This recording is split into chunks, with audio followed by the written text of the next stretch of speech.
Hey guys, James Wilson-Taylor here for Rock Sound. We are backstage at Reading Leeds Festival 2023. Graphic Nature on the lineup. Harvey joins me now. How are you, man? I'm good, man. How are you? Not too bad, Good. not too bad. I hear very, very good things about that Reading set yesterday. A very packed tent, I gather. Yeah. Busy, loud. The kids were up for it. It was mental. Just blew every expectation I had out of my head. And yeah, just kids were just so up for having fun, and you could tell it was those kind of group of kids that, like, you know, when we first come to this festival, it was like, oh, I want to go in a mosh pit, and I want to say, like, I went into a mosh pit for like a metal band. It was those kind of people that were like, oh my god, I went into a circle pit, oh my god, I stage dived. Like, it was that kind of thing. So it was really nice to see, like, the next generation of kids that'll probably start their own bands, come into a show and just experiencing metal maybe for the first time. So it was really cool. It's a great thing about this festival in particular now. I've said this a lot this weekend, but not only are you getting to play to brand new crowds who maybe have never heard of you guys before, but also because it's so multi-genre now. You know, I was growing up, this was like full-on rock festival. It's cool that it's so multi-genre, and that means that when a band like yourselves, any rock kid's going to come find you guys out, right? Like, oh my god, let's go. Yeah. Just running across a field, like, oh my god, it's a riff, let's go. No, very, very cool. And obviously great to now be out there playing tracks from the album for the people too. I guess it's got to be at that stage now where it's been a few months now, right? Mm-hmm. They're like, the audience is gonna be a bit more familiar with things. You're gonna notice those reactions a little bit more, right? I don't know if I'm allowed to swear on this, but it's YouTube. It's fine. I am. So we have a line in our song "Sour," which is "It's making me fucking sick," and I hadn't noticed that I could get the crowd beforehand. So I think it was a couple of tours ago, I was like, I'm just going to ask them, do they know the words? And if they don't, I'll teach them the words. A very, like, generic thing to do at a show. Oh, sure. So every show I've been doing it, and yesterday it was like deafening. Wow. With the callback for it, and I was like, this is so crazy, because I wrote these songs during lockdown in my bedroom, and now people are singing it back. Like, that's great. It's never scary. gonna get old, that, is it? No, not at all. And it's just really humbling to, like, go down to the crowd for, like, the last song and just hang out with people for like 10 minutes and just talk to them. And I had this girl today that was like, you guys mean everything to me, and, like, all your music is helping me out through this stuff, and, like, everything that you speak about with mental health is just really getting me through some stuff. And it's just like, that's exactly what I want. That's the only thing I care about, is just for someone to take our music and come back and be like, hey, that's helped me. So what a lovely thing. It's really wholesome. So great. No, it is awesome, but it's so important, man. Like, you know, you've been very, very open about what you want to say with your music, and using that as kind of, you know, a vehicle to express some stuff. And the great thing about that is that even if it's something deeply, deeply personal to you, you're always going to find, when you put it into art, that someone else has experienced something similar, and that's a connection there. Exactly. Man, the best thing that art can be right there. How are you feeling now generally about the album, now that, like we say, it has been out a couple of months? You probably have a bit of time to reflect, I suppose, at least a little bit. It's a weird thing that I have, like, it's a self-criticism thing, but I'm always re-listening to songs and I'm like, oh, I could have added something here, or I could have done something better. But there's no point dwelling on, like, what I could have done, because we will just write new music and add some new stuff. It's really cool, and I've found that we play songs now that I didn't necessarily have, they weren't my favourites off the album, and now when we play them, I'm like, oh damn, these are good songs. I'm just excited to add more, because there are songs that we haven't played before ever as a band, because we write everything separately and record separately.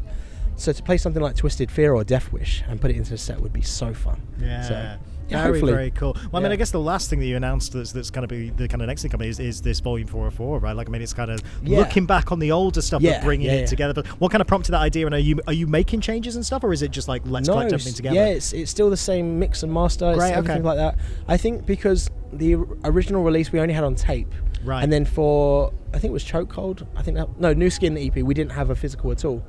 And we like the idea of having it just on vinyl, both collections together. So then you've got the beforehand, and then you've got A Mind Waiting to Die together, and hopefully many more in the future, you know. Well, nice as the audience grows as well, that now they've got even more ways to kind of look back on what you've done before and kind of dig into it, I suppose. And I kind of want one for myself. Yeah, of course, so I can see what it's like. I mean, that's the starting point for all this stuff, surely. Like, come on, I want a vinyl. I'm a collector, man, so I'll take it all. Got to hoard your own stuff first. I mean, come on, that's really, really exciting. I think I brought maybe all 3 variants of the album. Great. Never listened to them. They're just in my room. But frame one. Why not? Exactly. I mean, come on. Yeah, you got to do that. Absolutely. I respect that. I want to mention as well, you know, we keep talking about the growing audience and everything. I think it's no secret that there's a bit of a revival of interest in the sort of bands I mean you've talked about before that really inspired you. It's no secret that a lot of those early 2000s, what we guess we'd broadly call the kind of new metal era, but beyond that as well, it's the 20-year cycle thing, isn't it? Like there's a whole new group of kids coming to it. Yes, it really is though. But that's got to be exciting to be a band that, you know, you do your own thing, but you at the same time you wear your influences on your sleeve, and they're being able to see that, you know, that's getting a lot more interest. Well, it's just going to feed into what you guys do too, surely. It's a weird thing. Like I don't understand when some bands are like, oh, we don't listen to this band, but you clearly do listen to this band. You sound like this band. Like, I listen to Slipknot, I listen to Limp Bizkit. Like, I'm not going to say that we don't, because that's where our influences come from when we were kids, and they still are today. So, yeah, I think the whole revival of not just nu metal, but like every other kind of genre is like doing its own kind of comeback thing. I think it's really good because a lot of kids would have missed it, and obviously we're in our 30s now.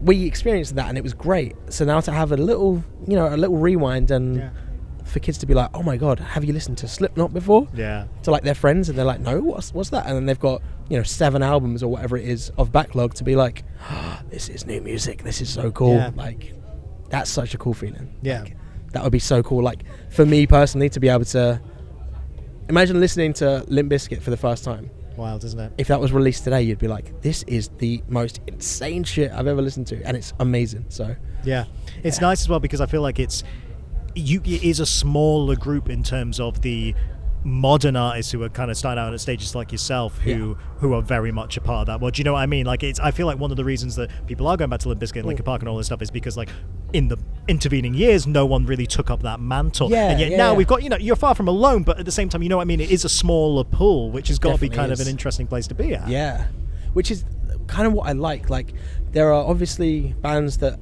are doing the same kind of sound that we are, which is sick. Like, that's awesome. I love the fact that more people are doing this kind of nu metal-esque thing. I don't know if we call ourselves nu metal. We just play what we like, and what we like is nu metal. But you got bands like Code Orange that they've just brought out that new track. I can't remember the name of it, but it almost seems very like Korn inspired, which I really like. And it's just cool to see new stuff.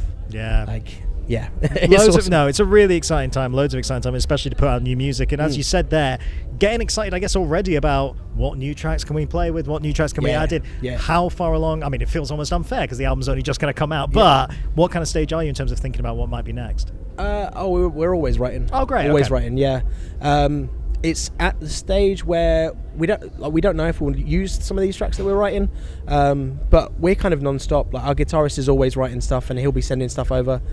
And it got to the point where I was like, are we really ready to like start doing some new stuff? But there's never like a bad time to do it. If you've got it, in the bank, and when it needs to happen, good to go. Absolutely. No, very, very good attitude to have and keep things moving. Well, I'm going to let you go and get ready for the show today, man. But like, congratulations, everything's happening. Like I say, that show sounded insane yesterday. I'm very intrigued to check out what you guys pull off today here. But all the best to you. I'm sure we'll catch up again soon, all right? Amazing. Thank you for your time, man. I appreciate it. Good to see you. Harvey, everybody. Thank you.